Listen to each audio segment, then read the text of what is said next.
very much for that. All right, okay, I'm getting a message about recording there. Let's deal with that. You accepted. Okay, yes. So on we go, yeah? Okay, now I've got about 50 minutes, perhaps a bit less now. And so I thought to myself, how am I going to approach this enormous topic of Amazons and say something useful in a relatively short amount of time? And what I'm going to do, I think, is to make some very general remarks about which I'm going to be fairly, shall we say, almost aggressive, and then look at some specific cases, particularly with regard to Asia Minor and Athens. If there's time, I'd like to get on to Mausolus and Halicarnassus, but and indeed Mylassa, where I hope to be in a week or two. But we may not have time for that now. We'll see what we can do. I'm going to leave some time for questions as well if we can. So let me just start. Okay, have you got her on screen? Yes, we see the screen. Okay, great. Now, I've used Wonder Woman, rather old Wonder Woman. I could have used Xena or something, because in a sense, this is part of the problem. Amazons are one of those parts of ancient culture which seem to have survived into modern culture. People think they know about Amazons. Amazons are duly recruited for all kinds of purposes, so that, for example, if you just do a quick internet search, you'll find them helpful for Polish women who've had all kinds of surgery. As an Amazons group, you'll find a lot of American weightlifters for Amazons, and that's fine. I have absolutely no problem about that. But the difficulty is that this great mass of material, this great mass of common belief, has to a large extent infected, in my view, badly, much of what's been written about Amazons, which tends, even when it tries not to be popular, tends to move into this kind of popular Wonder Woman-y kind of area. And at the same time, of course, we're dealing with issues which are of current importance, perhaps particularly to women, but to society in general, about the position of women in society, and all kinds of questions about who should be in the army, who might be in the army, oppression of women, empowerment of women. Now, my interest in all this is actually quite humble. What I'm trying to do is see what's going on in the ancient world. And I'm trying to escape from this mass of sort of modern undergrowth, which tends to easily dominate the picture. So I'm starting with a kind of negative, really, what Amazons are not, okay? And you can take issue with any of this in due course, but let me get through it first. They're not real. They're seldom suggested as real in antiquity, but their myth is real. That's why they matter. Their myth is real, powerful, and all-pervasive. And of course, we know quite a bit about women who can fight. I recommend in particular an excellent article by Fritz Graf on Greek women going to war, and done in ZPE in the 1980s. Excellent, humble paper, very good indeed. Archaeologically, Amazons have not been located, despite relentless claims that they have. What have deposited with them what may or may not be weapons, most usually bows and arrows, but these are nothing, I submit, to do with Amazons. We don't know why these things are put in there, and we get into the whole question of the methodology of the interpretation of grave goods. And again, it's not helpful. I'm routinely told that Amazons are nomads. Simply untrue. They are not nomads. Sometimes they're depicted looking a bit like nomads, but they live in cities, and we just have to get used to that. They do like their horses. That, I think, again, speaks to another set of ideas about women, which is essentially that they have a lot in common with horses in Greek culture, and indeed in other cultures. 19th century Britain liked to refer to women as fillies. Now, they're not substitutes for Persians, which again is a routine thing when it's told about Amazons, especially in Athenian context. They simply are not. There's not a shred of evidence for that, though it's said again and again.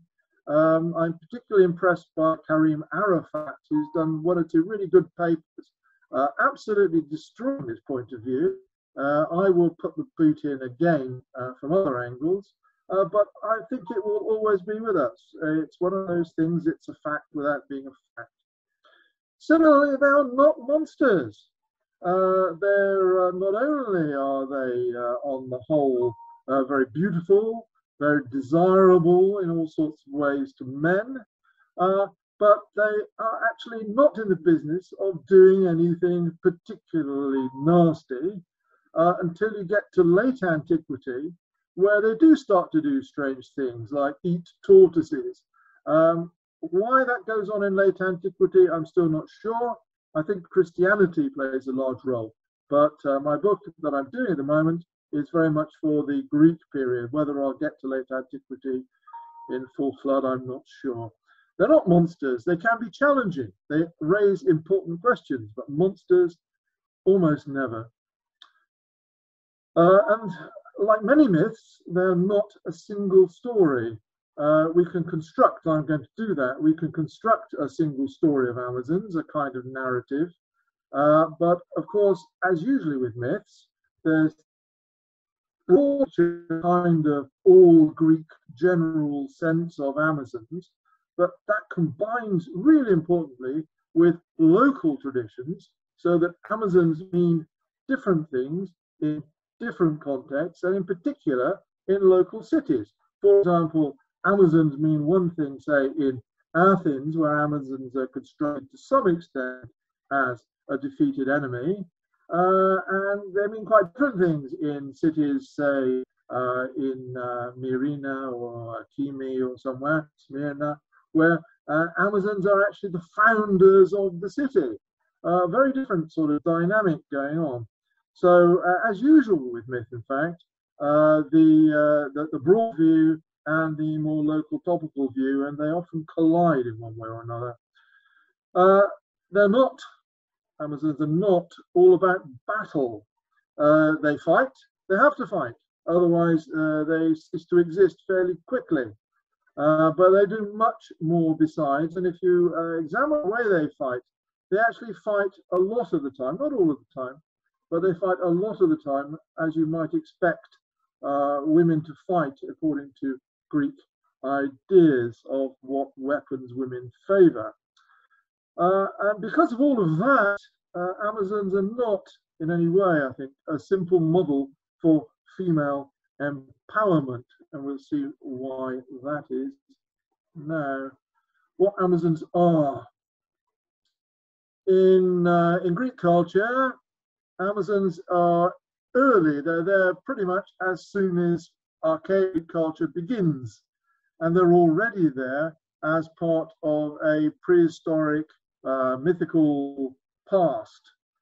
They show really from the first time onwards a series of remarkable powers. Actually, they're very intelligent, which may be part of their military aspect, but needn't be. We find them getting involved, for example, in astronomy, which is something one never told about Amazons. They are invariably, I think, in different ways, sexually interesting. They are sexy, and I think we have to recognize that. They are law-abiding, organized, and essentially they fit a pattern that the Greek culture recognizes and respects, namely a culture of monarchy. They're close to the gods, which again takes us back to their being rather more than less than monsters. In particular, we find them in the company of Ares, their father in many contexts, Artemis, who's closest to them in all kinds of ways, and Artemis's brother, Apollo, on whose temples, archaic temples, they regularly appear, which I think is quite interesting. They are creative. They tend to be in at the beginning of things, part of their prehistoric identity, the beginning of cults, as at Ephesus, for example, temples and so forth, buildings of one kind and another. And in amongst a lot of activities which don't seem particularly female, they can also do some weaving. Although interestingly, Herodotus, you may remember that they claim not to. Part of their intelligence, I would suggest. They are a myth and also a fantasy for men and probably women too. And it's very difficult to get the female perspective on all of this, actually. But it's worth bearing in mind that Amazons are not so disturbing to male sensibilities that they don't appear in the material of the symposium, for example, on great public temples. Amazons are of interest. They're a challenge, but they're a challenge which is an attractive challenge. And as we shall see a little, they are often like Greek women. They're not some kind of polar opposite, though they can be very different, and they can be arguably opposite from time to time. I think the ways in which they're like Greek women have simply been ignored, probably as a result of the fashions of the 1970s. Anyway, Amazons therefore raise a whole nest of issues. I'm going to move on to specifics, but I think it's important to get on these big ideas first. Amazons raise questions about female power, of course, without men, which is, for example, Strabo's problem with Amazons. How can they have been there organized without men? Occasionally power over men, though we hear much, much less about that until we get to the Hellenistic period. I'll try and explain that a little. They are locked in a stage of life.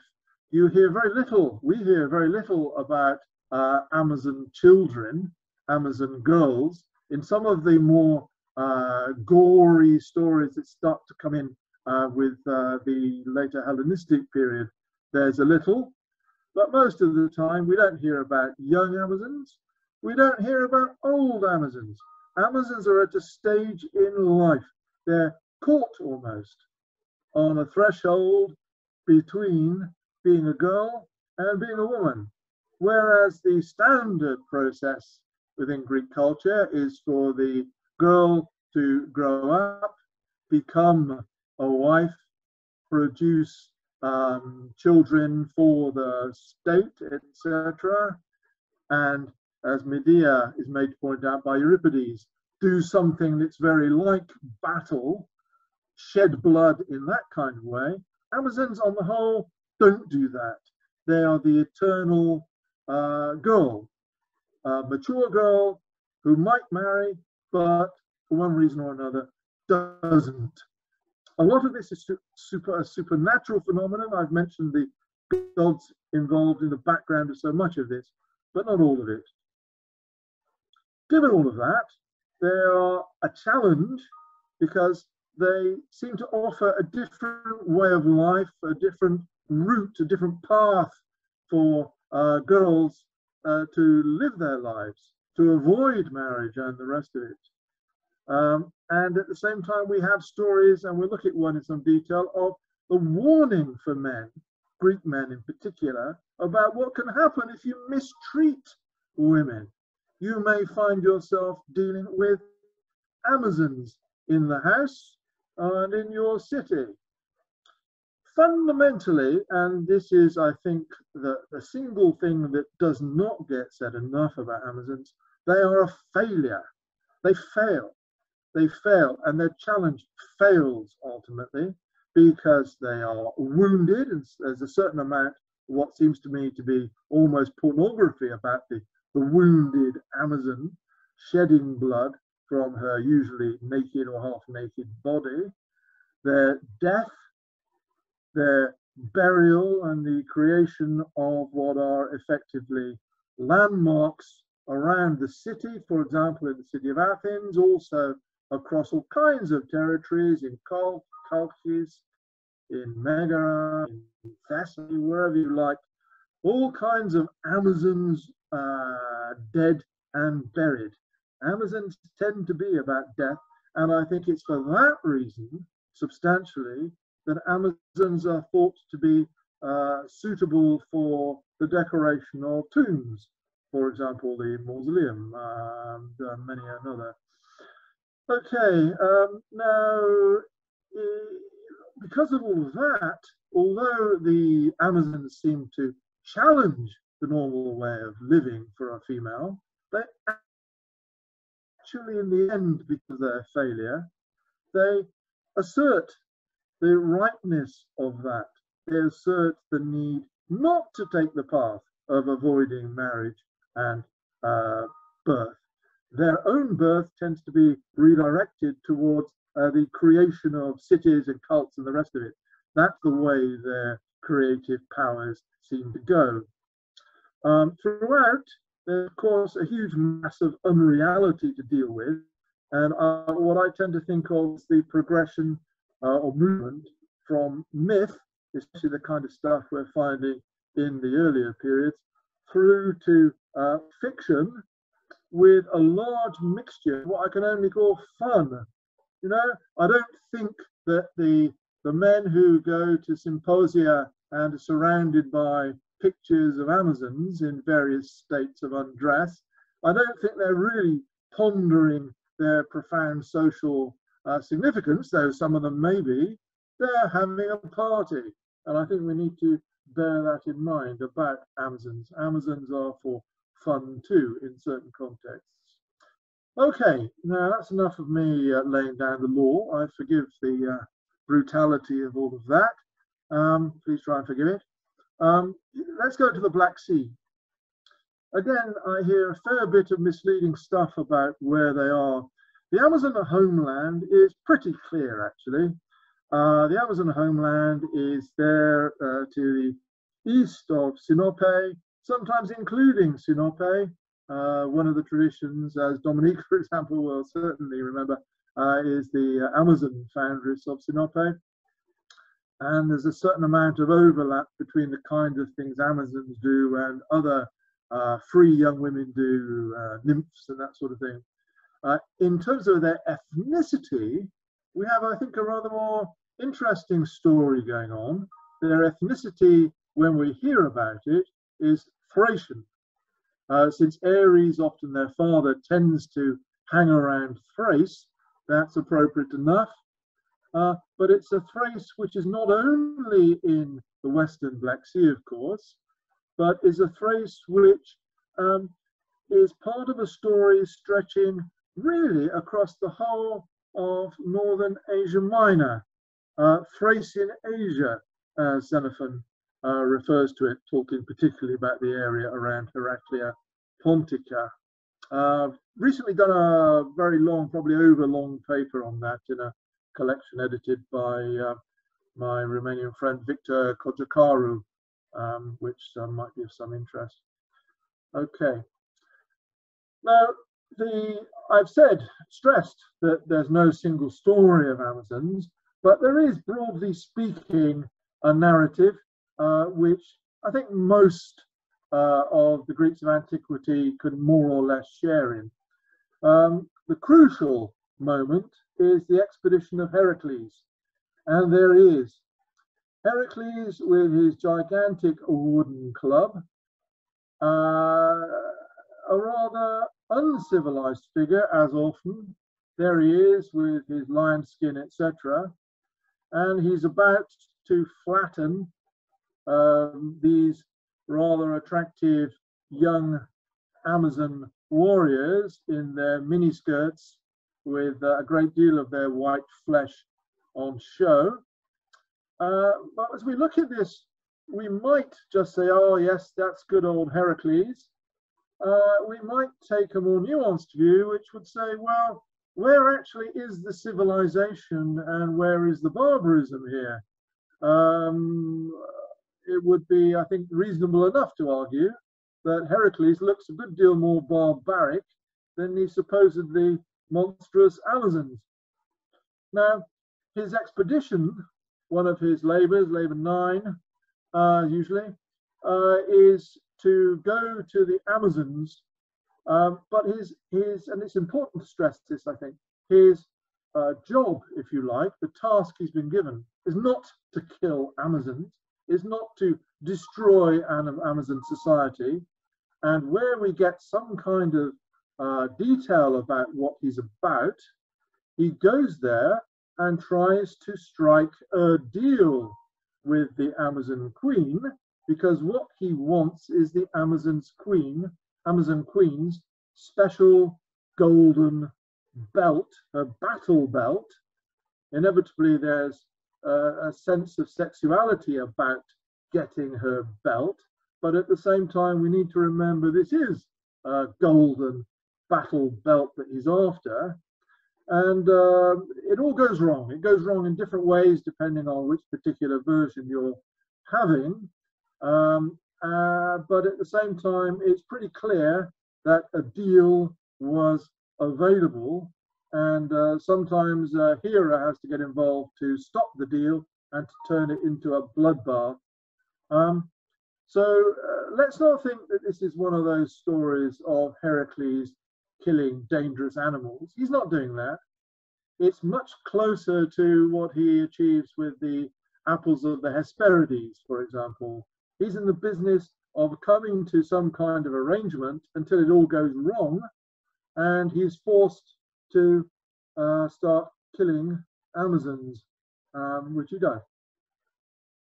Now, that whole story of Heracles alone or with a whole team of people, young men on an expedition, a good model for the young men of Greek culture perhaps, that whole expedition has an awful lot in common with the Golden Fleece story, though I've never actually seen them connected. It's clear to me that they should be. Apart from anything else, they're going to more or less the same destination. Obviously, Golden Fleece, Colchis, Heracles, Themyscira, it's not far away. Heracles was actually on the Argonautic expedition to Colchis, as we remember, usually anyway. He was distracted halfway. I think we have to bring these two missions to get gold from the Eastern Black Sea. I think we have to bring them together. Now, I can't dwell on that, but as we move on, notice Athena with him. Athena, that most sensible and serious of goddesses. We may notice she's got the spear there, hasn't she? And it's worth bearing in mind that Athena, who tends to wear a long skirt, Athena covered up, nevertheless is quite happy to go to battle. Warring women are not as alien to Greek culture, as Fritz Graf pointed out many years ago, as people like to say. Okay, another deity in question here is, of course, Artemis. I've already said that Artemis is particularly close to the Amazons. Very good paper on this by Luis Ballesteros Pastor some years ago in a collection in Denmark, pointing out that we actually know quite a bit about cult of Artemis and Themyscira in Roman times. Now, this makes Heracles' failed dealings somewhat of a disaster, because it's okay perhaps to kill Amazons, but what about Artemis? She's not going to like having Amazons killed. One consequence of that is that Heracles sets about appeasing Artemis in what follows, in particular bringing a prize trophy of a textile piece of astronomy from Themyscira and depositing it in Delphi, the so-called tent, or part of the so-called tent at Delphi, as discussed in Euripides' Ion. Again, much neglected, which shows the whole sky, the whole heavens in the guise of an Amazon outlook. Everybody's female, more or less. Here we have another piece of symptotic pottery, really, I think we can call it, with a bit of exoticism thrown in. Heracles beating up Amazons at a risk to himself. Now, Artemis can look like the Artemis we saw in her skimpy dress, a bit like an Amazon, really. But she can also look like that, of course, at Ephesus. And the consequence of Heracles' battle with the Amazons is that the Amazons were scattered far and wide. Some of them took refuge at the spot where the cult of Artemis Ephesia would arise and are in at the beginning of that cult. Again, details vary, but there they are, not least with their dancing and so forth. And of course, we can carry that over into the whole sense of Amazons seeking sanctuary and indeed being naked. Incidentally, note 2 breasts, as always with Amazons. The one breast obsession, and I think it is an obsession, again, is really late. Down the road, or up the road really, at Kyme, we have some other interesting coinage. We have this lady who everybody agrees is the Amazon Kyme, the foundress Amazon of the city, apparently in the same process as we have in the bigger picture of Amazons coming in the direction of Ephesus, occupying areas of Ionia and Aeolis. Now, you'll notice nothing very monstrous about her, is there really? Not even a weapon. She's rather an ordinary looking, potentially Greek lady, and that's puzzled, of course, the coin people, as well it might. I think if we look at Ephorus, we start to see what's going on a bit. Ephorus from Kyme, of course, which is helpful. And we're told by Ascolion on Apollonius Rhodius, and actually various other fragments we have from people like Strabo. We're told about Kyme, and we're told that Ephorus offered, in fact, what I think is the earliest attempt to explain the Amazon myth in simple, rationalizing ways. And essentially, Amazons are ordinary women who have been mistreated by their husbands, and therefore, having had enough of this, seize the opportunity of the men going on campaign to rid themselves of the men that are left at home, and then rid themselves of the men who come back from the campaign. That's, if you like, an explanation of the phenomenon of Amazons in terms of Amazons as normal women who've been driven to become Amazons. To that extent, I would tend to connect Amazons with the story of the Lemnian women and so forth, and I do that in the book at some length, actually. Okay, racing on, Troy.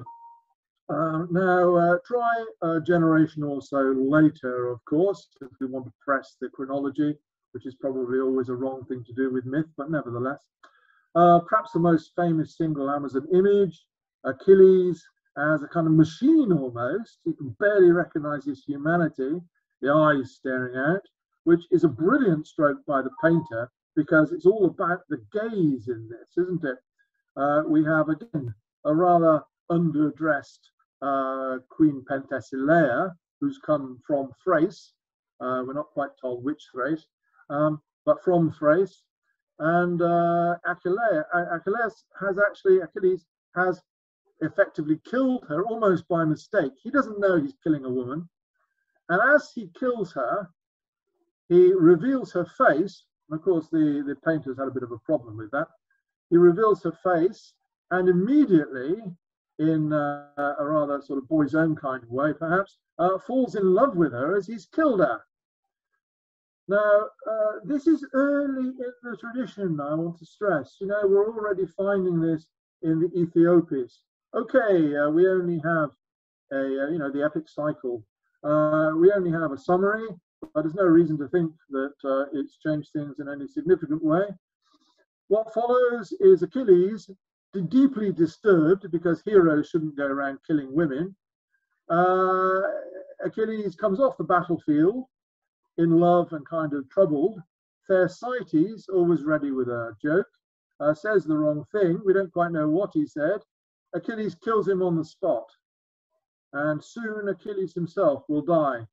And it will follow hard on the heels of all of this. That's almost a joke, actually. Sorry about that. Right. The theme clearly appealed to Exekias. Heracles and the Amazons, Achilles and Penthesilea, a popular part of archaic Greek culture. One could wish for more texts, particularly about Heracles in that early stage. Shooting on, Athens, etc. There's a whole nest of places, a geography which stretches really from Thessaly down to Argos on that eastern coast, taking in all the places I've listed and more besides, where the story effectively is about Theseus going up to the Amazons, with or without Heracles, I think mostly without, and bringing back an Amazon. Now immediately you think, well, okay, this is a simple story of abduction and rape. However, one notices that the artists, particularly in that wonderful famous Croesus vase from the Louvre, you notice that the captured Amazon is really not putting up much of a fight. She's got an axe in her hand, but in that particular vase, she's not using it. She looks pretty comfy in most of these images. Clearly, it's an abduction, but at the same time, this is an abduction which will become a marriage. And I think the general sense that the artists wish to put across, and that Athenian culture in particular, and maybe Eretrian culture, are comfortable with, is not to stress the violence of this, as we might think they should, but to stress that actually this is all in some sense okay, at least for the time being. The Amazon has been brought back, but there will be consequences of different kinds. One obvious consequence is that an Amazon expedition will come down to Athens and it will be destroyed. Amazons will cease to exist, as the Athenians put it, after all of this. So on top of the story of Heracles destroying Themyscira and sending Amazons everywhere, we have another set of destructions, another set of tombs, and as part of that, a role for the Amazons centrally in the state ideology of the Athenians, the Amazon victory as one of their key achievements. Notice it's a collective victory over the Amazons collectively. That seems to be okay in a way which killing a single Amazon perhaps isn't for a single hero. There's clearly something to be debated there, and one imagines that the enemies of Athens were rather critical of this achievement over the Amazons. In that context, of course, on the western side of the Parthenon, we have probably, one or two people think something else, but we have probably the defeat of the Amazons, I think, in the context of the assertion of marriage and reproduction, which is not actually, I'm not the first to suggest that, but most people don't go that way, as you will know. And we find across Athenian culture, this is a side of the so-called Panathenaic throne, we find images of the killing of Amazons. Now, this is presumably Theseus, presumably killing not his wife, but killing the leader, Molpadia. We have a name for her, Molpadia probably, of the Amazon force that comes to lay siege to Athens, and which does very well. We may notice also that the Amazons leave Athens under oath by agreement. These, again, are far from being barbarian monsters, and I would add nothing to do with Persians. What they are to do with, perhaps, is what Pericles gets up to in the Black Sea, around Sinope and elsewhere. No doubt very convenient for the Athenians to have some kind of Amazon story behind them, though maybe it needed nuancing. I can't go into that. Meanwhile, over in the west, among the Western Greeks, and I noticed particularly the Etruscans have a clear fondness for Amazons, we have a whole different dynamic, which is connected, however, in certain ways. Heracles is key in the West, as everywhere really. Even Penthesilea gets brought in through one of her associates. Anyway, and of course, a lot of the vases we're looking at, including that wonderful, famous Ezekias vase, is actually from Etruria. So we shouldn't forget the Western Greeks. Here, down in Selinus, we have a younger Heracles bashing a hapless Amazon who's got an axe but hasn't really managed to do much with it. After all, this is Heracles, who wins against Heracles.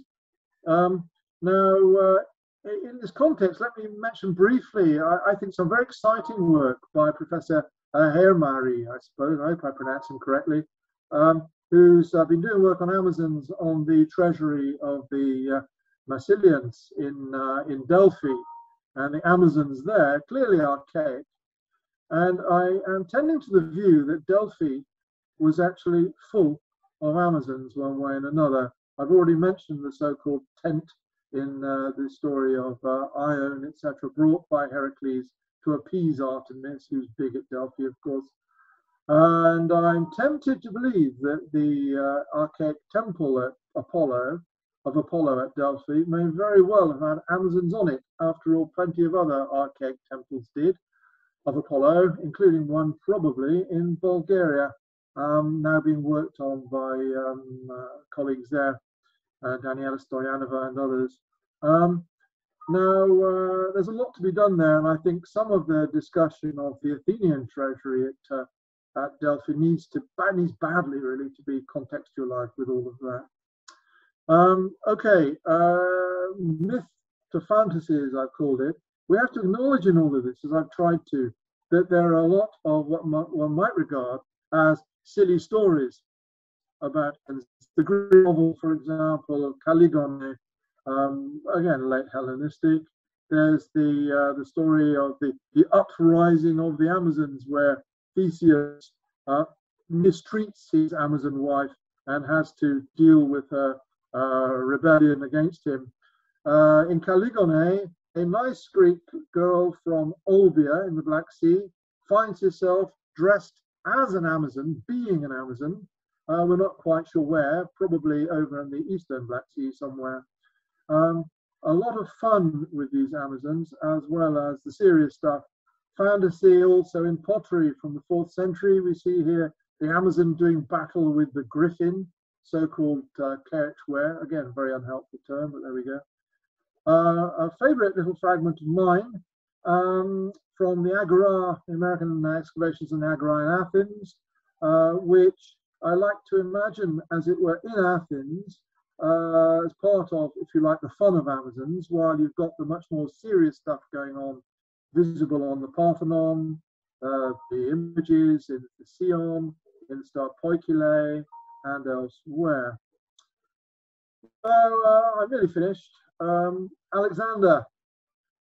Things change with Alexander because Alexander takes us into a new world and is crying out for Amazons who are duly supplied by one or two of his entourage.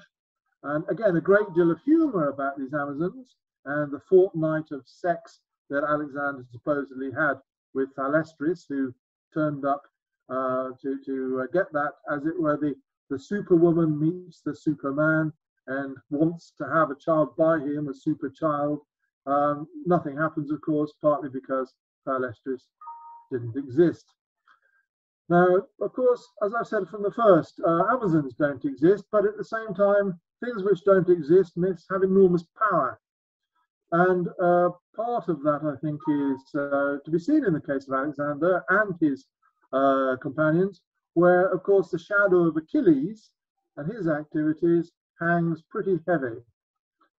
So rather than, to take us back to the beginning, rather than get ourselves bogged down in what seemed to me to be largely late 20th century and subsequent anxieties, discussions, arguments, debates about the position of women in society, what I'm trying to do is get a hold on the function of Amazons in the ancient world, particularly the ancient Greek world, And that's what the book is about.